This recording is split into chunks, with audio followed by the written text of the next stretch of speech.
Hello and welcome to Suffolk U News, the weekly news program brought to you by the Department of Communication and Journalism at Suffolk University. I'm Katie Martineau. And I'm Jared Daugherty.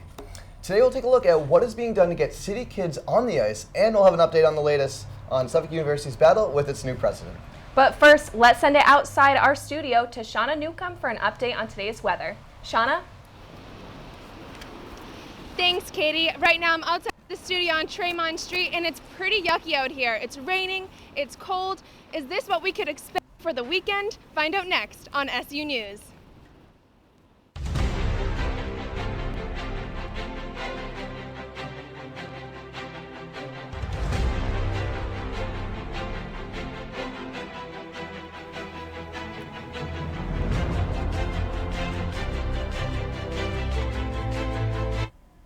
Hello, I'm Katie Martineau. And I'm Jared Daugherty. Last Wednesday, several hundred parents, teachers, and students marched in a walk-in rally to protest proposed budget cuts for the district. Demonstrators rallied at City Hall and the State House and delivered petitions to Governor Boston's public schools are facing a $50 million budget deficit due to rising expenses and a decline in state and federal aid. This puts valuable arts and foreign language programs in danger of being cut. Despite the lack of aid, the mayor's spokeswoman Laura Audrey says Walsh has increased funding for Boston's public schools by nearly $90 million since he took office, including a $13.5 million increase in the upcoming year. A few weeks ago, Suffolk University witnessed a battle between the Board of Trustees and its president. President McKenna told the Globe last week that she sensed trouble only about a month into her tenure. She said the board bluntly told her that they did not trust her. Now she believes a lot must be done in order for the school to repair its image. Faculty at Suffolk still want their voices heard. 2 weeks ago, they held a town hall meeting discussing the Board of Trustees' decisions regarding the university's president. Faculty Senate President Kenneth Cosgrove of Suffolk wrote out a letter to the New England Association of Schools and Colleges urging them to intervene with the leadership of the school. The letter came following the controversy of the Board of Trustees wanting to fire President McKenna.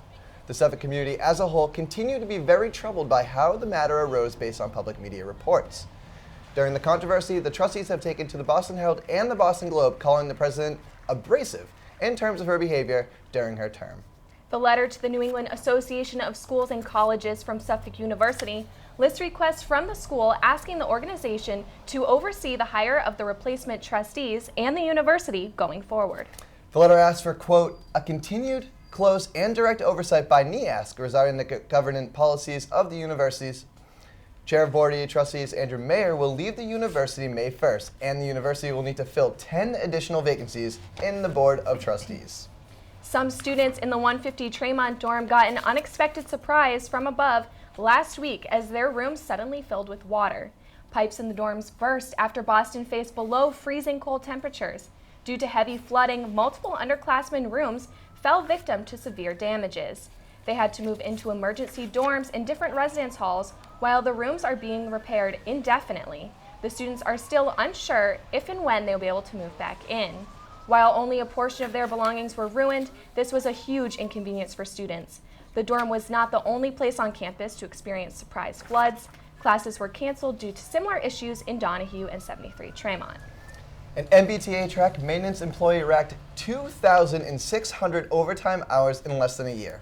While the employee regularly approved his own overtime reporting forms, auditors found no evidence of fraud. They did, however, find a little abuse here and there. The top 5 overtime earners at the MBTA were all employed in the engineering and maintenance. On Friday, green lights shined at Government Center. The new glass tower will be featuring multicolored LED lights, similar to those in the Prudential Tower. In 2014, the station was shut down for the $82 million reconstruction project aimed at making the station more accessible for people with disabilities. The new and improved Government Center station is scheduled to open Saturday, March 26th. The MBTA expects to be under its budget by the end of the fiscal year in June by $75 million and plans to invest the savings into capital spending and towards reducing deficit, projected for 2017, where they estimate a $242 million deficit. This money is definitely needed as the projected cost to bring the system into a state of good repair is projected at $70.3 billion. Don't go anywhere. After the break, we'll get a behind-the-scenes look of Suffolk's home basketball games. Plus, the Oscars are approaching, but who will be watching? Stay tuned. Either through financial limitations or otherwise. And we've been really gearing more toward the southern end of the city. A lot of kids in those neighborhoods don't really have as many You still got it. I know. Come alive with the forest. The dad was cute. They were looking right at us. Visit discovertheforest.org to find a forest near you. There's one thing you can never have sex without. It's not something you buy. Or something you take. In fact, there's only one way to get it. It has to be given to you, freely. It's consent. Because sex without it isn't sex. It's rape. Consent. If you don't get it, you don't get it. It's on us to stop sexual assault. Learn how and take the pledge at itsonus.org.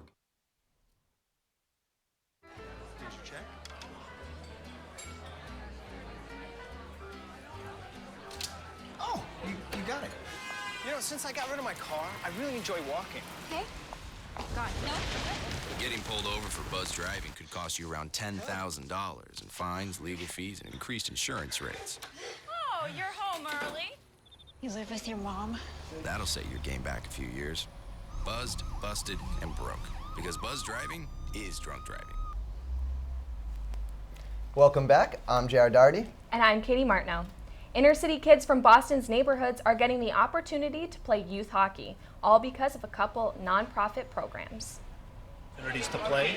This particular Sunday is even more special for the Score Boston kids. They're playing a game against Skate to Success, allowing kids from different parts of the city to meet. Here we've had of late an MS-13 problem in Boston, but generally we've had gang problems that have been more along neighborhood lines. And so one of the goals of our program has always been to get kids to meet each other in a different setting and get to know each other and see that they're really not that different. The best part is just being able to play. Older friends, younger friends, yeah, but it's like fun. It's just nice to know everybody's here and all these people watching the game. And it's wonderful to have our kids, first of all, have an opportunity to play a real game, and have officials out there and play kids from a similar program. And quite frankly, it's just great to see another similar program starting up in the city and giving kids the opportunity to play ice hockey who otherwise might not have an opportunity to. The kids had so much fun that they hope to play more games against each other in the future. For those young hockey players, you always hear that practice makes perfect, and you have to start somewhere. This speaks not just for the game itself, but for the presentation and broadcast of these future games. Our team got a closer look behind the scenes of the Suffolk Sports Broadcasting crew. Eleni Mata is live at the Ridgeway Gym with more. Eleni? People working behind the camera are the things that watching your favorite TV shows. We got a chance to see what it's like behind the scenes at a college level game, as well as the biggest sports event in America. Offensive rebound, counter with a foul. They make it look so easy. But is it really? Timing is everything in the control room. Suffolk Sports Agency worked to put together the men and women's senior day basketball game that aired on YouTube. For many, it was their first time, but not for Eric, who had more than 114 million people watch what he was part of just the week before. Being at a big show like that, working with some of the best guys in the business, there's a lot to take from it. Eric attended the Super Bowl where the control room was in $1 million truck and not at the Ridgeway Gym on a card table. Responsibilities were different. In Ridgeway, there were 4 cameras and 100 feet of cable run by college students, and the Super Bowl had 50 cameras with miles of cable run by top professional camera operators. In order to make it big, you gotta start somewhere. For these students, it is beginning in the Ridgeway Gym.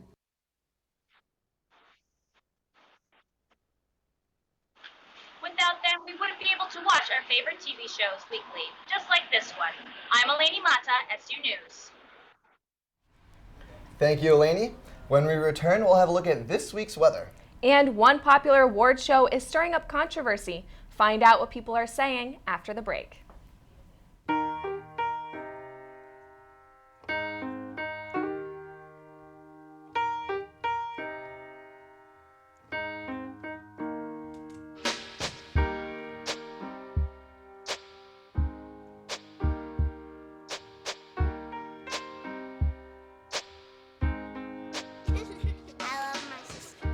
heart doesn't see race. Love is love. Sure, I look cute now, but when my owner lost his job, it was rough. I was living on the street, and one night, me and this Cocker Spaniel got into it so bad, I wound up looking like an ice cream cone. I cried a little bit, but thankfully I got rescued, so I'm running, I'm jumping, all back to my old self, and I'm ready to give unconditional love, even if you put a lampshade on my head.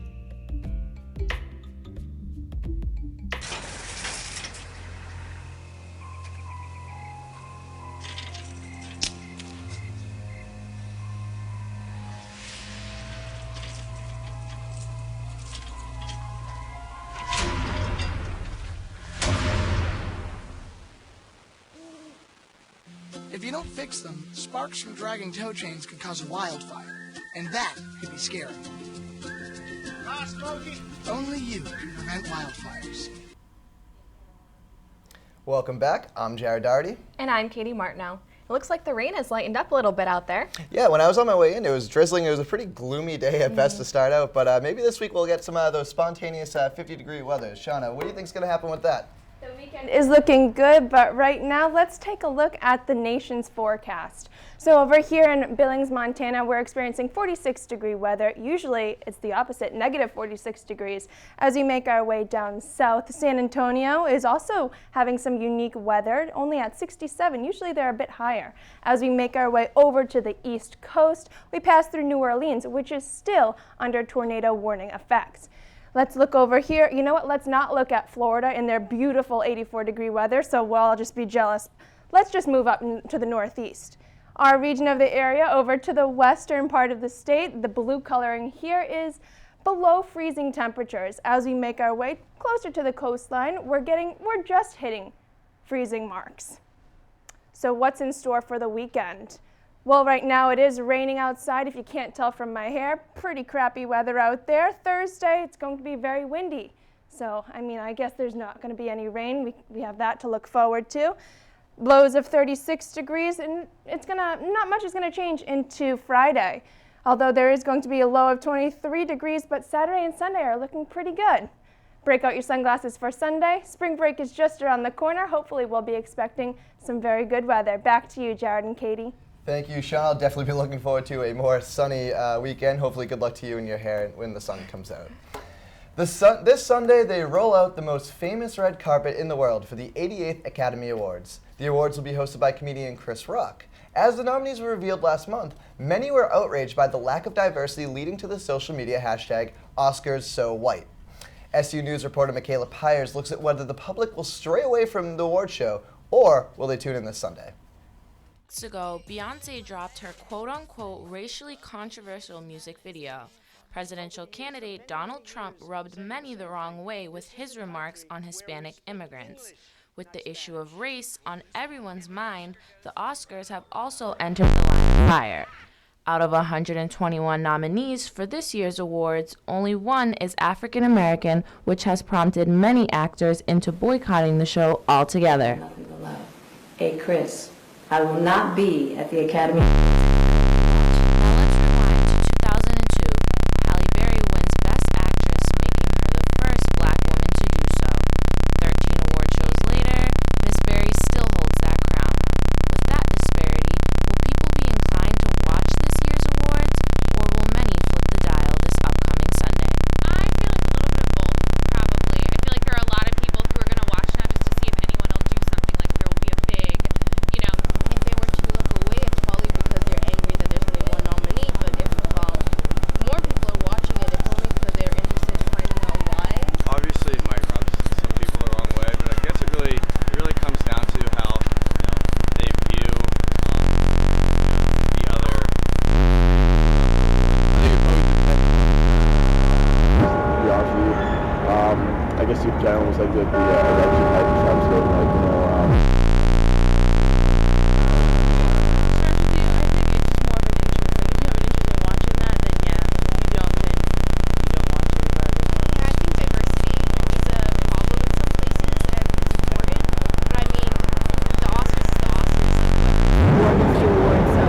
Although many seem unfazed by the controversy, the Academy has issued a statement reforming their voting rights, adding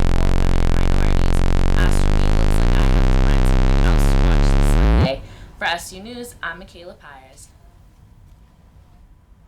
Thank you, Michaela. And make sure you save some of that popcorn for me because I will be watching. How about yourself? You going to be watching this week? Yeah, I'm definitely interested in seeing what happens. What are you most looking forward to? Well, I mean, I am looking forward to Leonardo DiCaprio, but I mean, I do think that there were a lot of African-American nominees that could have at least been acknowledged. Like Will Smith, his Nigerian accent in Concussion was awesome. Even in Star Wars, I mean, there's a lot of good options, even Straight Outta Compton, but yeah. It'll be interesting to see what happens, but I will want to see if Leo gets it. So we'll see how it goes.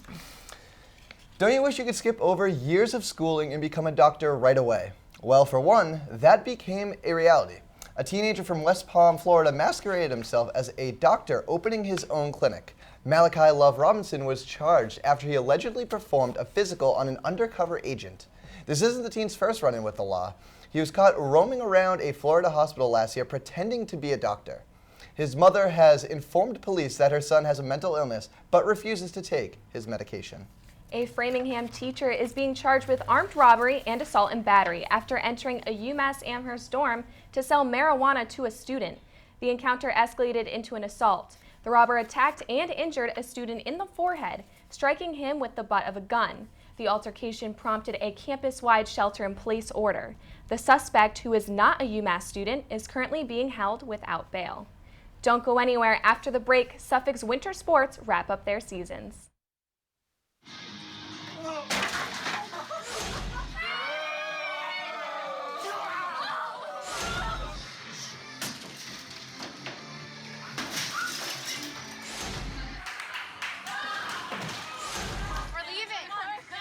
Most party fouls are pretty dumb. But if you decide to drink and drive underage, you could lose your license and your freedom. Underage drinking and driving. The ultimate party foul.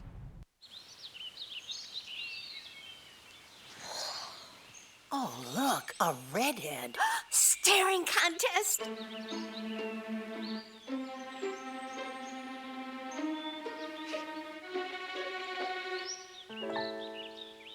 You still got it. I know. Come alive with the forest. The dad was cute. You were looking right at us. Visit discovertheforest.org to find a forest near you. There's one thing you can never have sex without. It's not something you buy. Or something you take. In fact, there's only one way to get it. It has to be given to you, freely. It's consent. Because sex without it isn't sex. It's rape. Consent. If you don't get it, you don't get it. It's on us to stop sexual assault. Learn how and take the pledge at itsonus.org. Welcome back. I'm Katie Martineau. And I'm Jared Daugherty. This year, all three Suffolk Winter Sports teams have made their respective playoffs. We're going to send this over to Lauren Barabee, who has more on action from last night and what to look forward to this weekend. Lauren? Thanks, Jared. Well, Suffolk women's basketball defeated the Norwich Cadets in quarterfinal GNAC action on Tuesday. Sophomore Alexandra Nadri scored a season high of 19 points, leading the Rams to a 55-51 victory. Senior Alex Cordry also had a standout performance with 11 rebounds on the day. The Rams will now travel to number 1 seed St. Joseph's College of Maine on Thursday in the semifinals. The Suffolk men's basketball season, on the other hand, came to a close after a 78-64 loss to LaSalle in GNAC quarterfinal action on Tuesday. Adam Chick put up 23 points and 13 rebounds for Suffolk, but it wasn't enough to slow down the Lasers. LaSalle held the lead at the end of the first half at 35-31, and despite 2 ties and 14 lead changes, the Rams couldn't quite catch up. The Rams finished their season at 8-18. Suffolk men's ice hockey, on the other hand, will be making their 5th ECAC playoff appearance this weekend. Our 4th-ranked Rams will host the rivals and 5th seed Wentworth Leopards.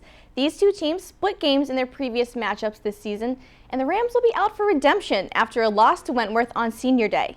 Puck drop is Sunday night at 7 at the O'Neill Rink in Charlestown. Katie and Jared, back to you. Thank you, Lauren. Good luck to all the Suffolk teams this weekend, and we'll be rooting for you. That does it for this week's edition of Suffolk U News. Thank you for joining us as always. I'm Katie Martineau. And I'm Jared Daugherty. See you next time.